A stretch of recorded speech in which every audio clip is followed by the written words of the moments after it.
Dear Lady Love TV. Sisters Love Rivalry, tunghayan na po natin ang ikapitong bahagi. Pinayagan si Ella ng kanyang ina na magbakasyon muna bago sumabak sa pagre-review para sa LET exam. Kaya sasama siya kay Calvin sa Cebu. Excited siya dahil iyon ang unang beses na makakarating siya sa lugar. Ang ganda naman ng apartment mo, sabi niya kay Calvin pagdating niya sa tinutuluyan nito sa Cebu. The perks of being San Lucas, sabi nito pero hindi sa mayabang na paraan. Ang importante kay Ella ay masaya na si Calvin sa pamilya nito. Hindi man iyon naging madali noong una. Di ikaw na, nakangiti niya sabi. Buti pumayag si tita na sumama ka sa akin dito. Pag-iiba nito ng usapan. May tiwala naman sa'yo yon. Siya nga pala. Kailan mo kay papakilala kay Trina? Si Trina di umano ang girlfriend ni Calvin. Wala pa tayong isang oras dito sa Cebu. Relax ka lang. Bukas ipapakilala kita sa kanya. Okay, teka. Kung magtatrabaho ka, paano ang bakasyon ko? Huwag mo sabihing hayaan mo akong mamasyal mag-isa. Syempre hindi. Luka-luka ka talaga. Ako na ang bahala doon, okay? Chill ka lang. Siya nga pala, may pagkain na sa kusina. Nagpahanda ako kay Manang. May kasambahay ka dito? Manghani ang tanong. Nagpupunta lang siya dito sa umaga para maglinis at magluto. Isang beses sa isang linggo siya naglalaba. Ikaw na talaga. Bago kumain ay hinatid muna si Ella ni Calvin sa magiging kwarto niya. Katabi lang yun ang kwarto nito. Hindi ganoon kalaki ang apartment na lalaki pero napakaganda. Para siyang nasa isang condo unit na fully furnished. Nang maisaayos ang gamit ay nagpunta na siya sa comedor para samahan si Calvin na kumain. Saan tayo mamasyal bukas? Tanong ni Ella sa gitna ng hapunan. Kahit saan mo gusto. Paano mo na-meet si Trina? Nakangising pag-iiba niya ng topic. Nagkakilala kami sa bar. Hindi napigilan ni Ella na magtaas ng kilay. Of all the places, sa bar pa talaga. Ano naman? Anong naman? Kung sa bar mo nakilala, baka hindi yan matino. Tapos gagawa ka na naman ng paraan para maghiwalay kami? Pabirong tanong ni Calvin. Inirapan niya ito. Huwag ka mag-alala. Hindi ako manggugulo sa love life mo. Talaga ha? Hindi ka talaga nagpunta dito para paghiwalayin kami ni Trina? Pang-iinis nito. Bakit ko naman gagawin yun? Kunot noon niyang tanong. Dahil sa ate mo. Kahit pinilit ako ni ate na gawin yon, hindi ko pa rin gagawin dahil ayoko nang makialam sa inyo. Ayoko na ng komplikasyon. Paano kung sabihin ko sa yung okay lang sa akin? Ha? Gulat na tanong ni Ella. Okay lang sa akin kung manggulo ka. Ano bang pinagsasasabi mo? Pinandilatan siya ni Calvin. Basta, siguruhin mo lang na hindi ang ate mo ang rason. Baliw na to. Kung ikaw ang may gusto sa akin at gagawin mo yun para sa sarili mo, hindi ako tututol. Hindi nakasagot si Ella. Ang buong akala niya ay hindi na mauungkat ang usapang yun kahit kailan. Tumayo siya at iniligpit ng pinagkainan. Napagod ako sa biyahe. Matutulog ako ng maaga. Nakatalikod na siya nang marinig ang paghalakak ni Calvin. Napatigil tuloy siya sa pag-walk out. Hoy! Binibiro ka lang. Nilapag uli niya ang pinggan sa mesa at nilapitan ang lalaki. Inis na inis ang sinumbatan niya ito. Visit ka talaga. Tawa lang ito ng tawa habang sinasabunutan niya. Muntik na ako mag-empake at lumipad pabalik ng Maynila. Patuloy lang si Ella sa pagsabunot hanggang sa pigilan na ni Calvin ang mga kamay niya habang tumatawa pa rin. Sorry na, hindi ka na mabiro ngayon. Tumigil siya sa pagsabunot. Si Calvin na nagbaba ng kanyang mga kamay pero hindi nito agad binitawan ng mga yon. Siniguro kong wala na akong damdamin sa iyo bago ako muling magpakita. Kasi ayoko may iniintindi ka. Ayoko ring papiliin ka sa pagitan ko at ng ate mo. I think we're better off this way. Mas maganda kung magkaibigan lang tayong dalawa. Hindi alam ni Ella kung siya lang ang nag-iisip o malungkot talaga ang mga mata ni Calvin habang sinasabi iyon, or maybe it was her own heart. Ayaw mo niyang tanggapin pero nalulungkot din siya. Ngumiti siya ng pilit at marahang binawi ang mga kamay. Bakit ba natin ito pinag-uusapan? Hello, may girlfriend ka na. Pinasigla niya ang boses. Ang bilis kong mag-move on, no? Pagmamalaki ng loko-loko. Hindi ka naman kasi seryoso, sabi niya, saka ngumiti ng matipid. Para siyang tanga dahil parang siya pa ang nasasaktan sa sinabi nito. Ilang buwan mula nang aminin ni Calvin na mahal siya nito, pero heto na, may bago ng girlfriend. Biglang naisip ni Ella kung tama bang nandun siya sa Cebu. Kasama ng lalaki ng silang dalawa lang. Kaysa mas malito, itinuloy na lamang niya ang pagliligpit ng pinagkainan.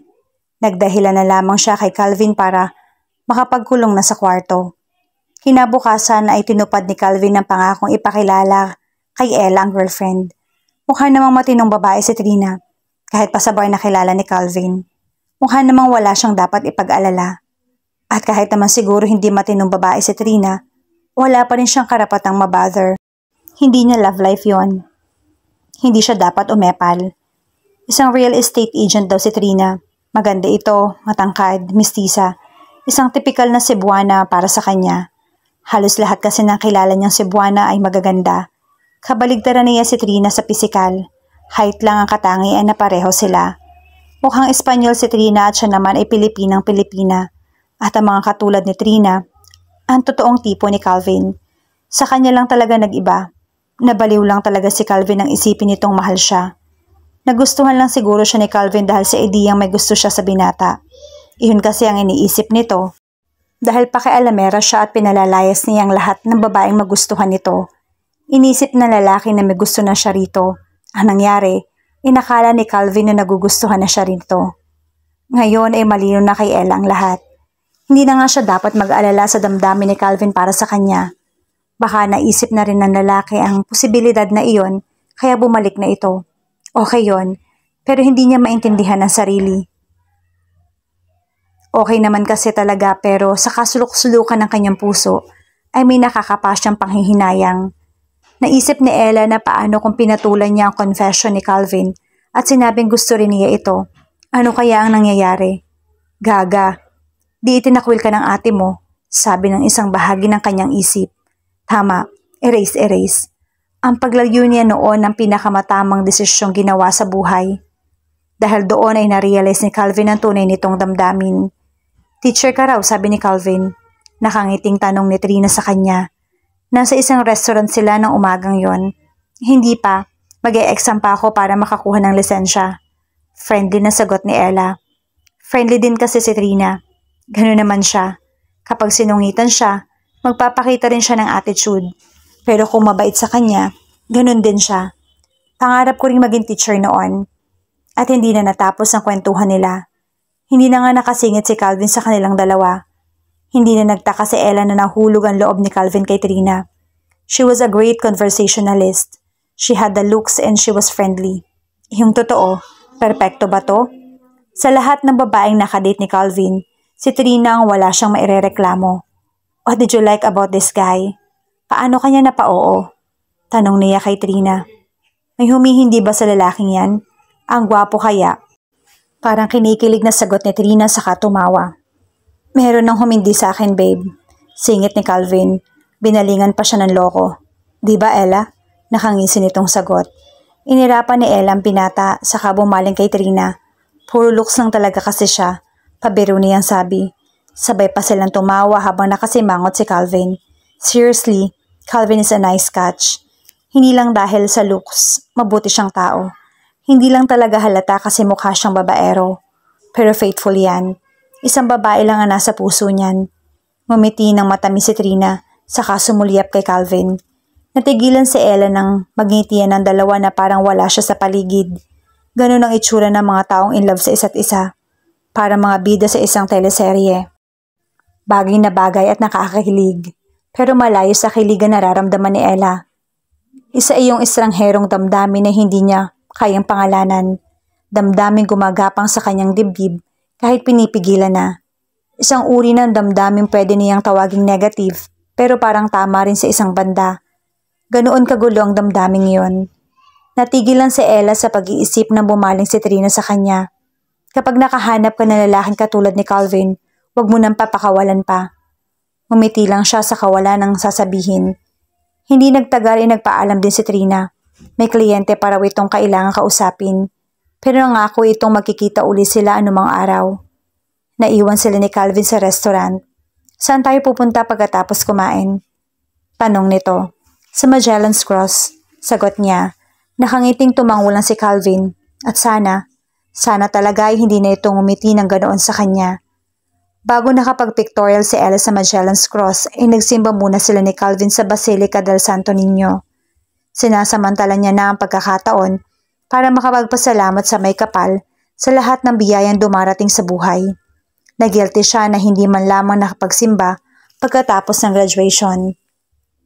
Maraming turista ng araw na yon, kung sa bagay summer vacation na kasi. Lahat tuloy ng picture ni Ella ay may photo boomer.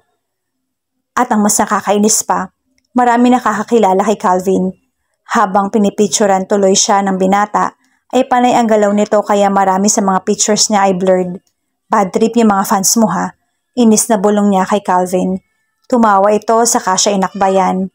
Inangat niya ang isang balikat para maalis ang pagkakaakbay ng binata.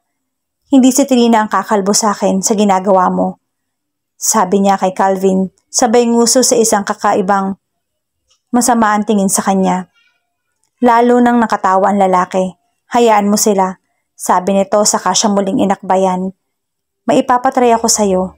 Sa pagkakangisi mo parang gusto mong kabahan, diskumpiyado niyang sabi. Mae-enjoy mo. Siguraduhin mo lang. Promise. Muntik nang himatayin si Ella na makarating sila sa isang 40-story hotel at sabihin ni Calvin na sasakay sila sa Edge Coaster. Isa iyong extreme ride na ni sa hinaga pa hindi niya kayang sakyan. Para iyong roller coaster pero nasa ibabaw ng building.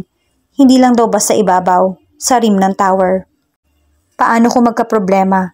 Siguradong maaga niyang mamimit ang personal si San Pedro.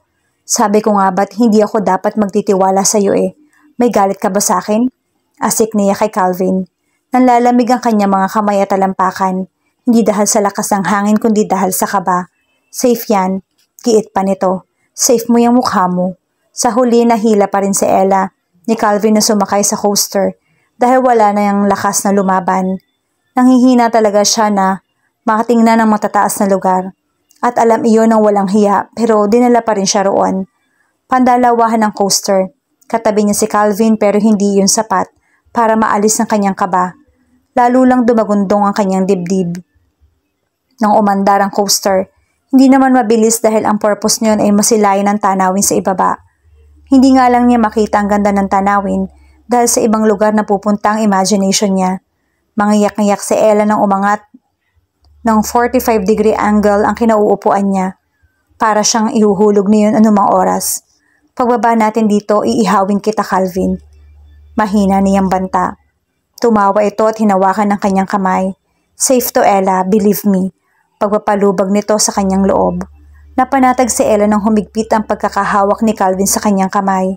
It was like telling her that nothing could harm her. Or if ever she'd die at that moment, she'd not die alone. Kasama niya si Calvin at hindi siya bibitawan. Hindi siya sigurado pero sa palagay niya ay nasa 5 minuto lang itinagal nila sa Edge Coaster. Okay ka na? Tanong ni Calvin pagbaba nila. Sa tingin mo?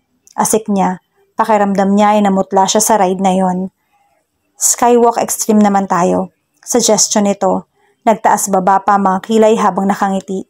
10 minutes lang yon. Kahit 10 seconds lang yon ayoko. Gusto mo yata ako mamatay ng maaga eh. Ito naman ang KJ. Nakangusong sabi ni Calvin. Parang ahawa mo na. Pakiusap ni Ella. Hindi na talaga niya kaya.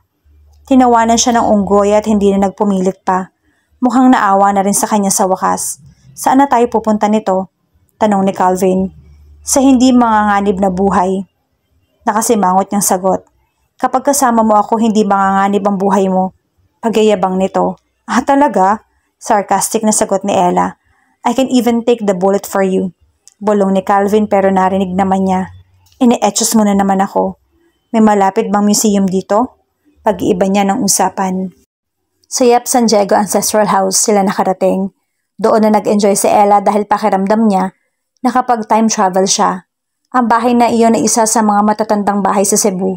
Pagkatapos magsuot ng shoe covers ay excited siyang naglibot sa buong kabahayan. Maliit lang ang lugar at medyo mainit pero walang pakialam si Ella. Mas gusto pa rin niya doon kaysa sa ibabaw ng mataas na building. Pumesto ka sa may bintana, pipicturan kita mula sa labas, sabi ni Calvin sa kanya. Sumunod siya.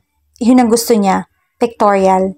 Sinimula niya ang pagpo-pose sa bintana ng sinyasan siya ni Calvin. Tumigil lang siya nang may kausapin itong lalaki at ibinigay rito ang kamera. Maya-maya, kasama niya na si Calvin sa bintana. Inakbayan siya nito at saka nag-walkie pose. Ma'am, hindi ka nakatingin sa camera. Pasigaw na sabi ng lalaki sa labas. Ay, sorry po. Natatawang po umanhin niya saka ginaya si Calvin. Yung sweet naman po, last shot na. Sigaw uli ng lalaki. Si Kuya demanding, bulong ni Ella na ikinatawa ni Calvin. Sabi ko kasi girlfriend kita para kunan niya tayo ng picture. Sa gulat ni Ella ay pinagdikit ni Calvin ang kanilang mga noo. The look in his eyes took her breath away. Literal na nakalimutan niya kung paano huminga. Walang sinabi ang mga bituin sa kinang ng mga mata ngayon. Okay na po, sigaw uli ng kuyang photographer, dahilan para lumayo si Calvin at magising si Ella sa pagkapanaginip. Paglabas nila ng ancestral house ay napansin ni Calvin ang pagiging tahimik niya.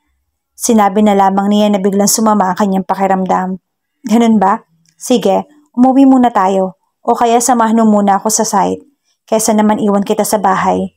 Iwan mo na lang ako sa bahay mo. Sagot niya. Sigurado ka? Oo, matutulog na lang ako maghapon. Nagpunta ka dito sa Cebu para matulog? Natatawang tanong ni Calvin. Hindi na nga yata ako dapat pumunta dito, Calvin.